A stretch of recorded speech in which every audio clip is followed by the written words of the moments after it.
Yeah. Buying a flat is what youngsters in 20s to 30s at least are looking at.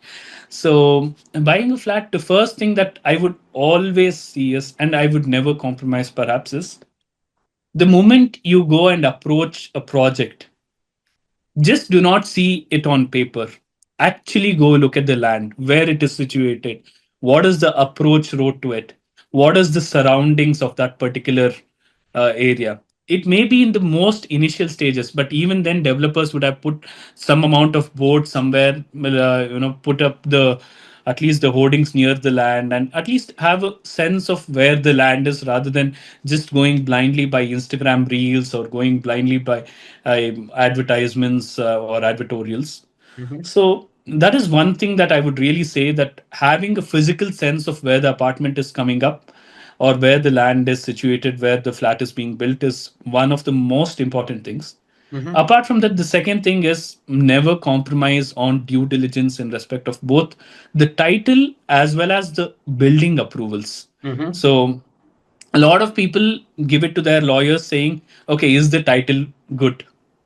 The title diligence really differs from a diligence of the development approvals and the construction approvals that are there, and the compliances, regulatory compliances for the construction.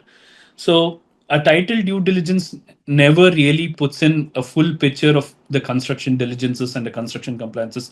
So many times it so ends up that people have ended up purchasing flats for which there is no occupancy certificate at all.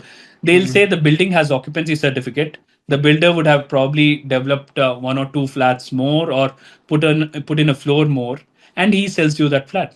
So Right. merely because he says there is an occupancy certificate, and he sells you a flat on the probably the topmost floor, saying that okay, this is a penthouse flat, it really doesn't mean that it has a regulatory approval or a regulatory compliance. So there is a huge risk involved in not knowing the construction approvals and the construction compliances that are there.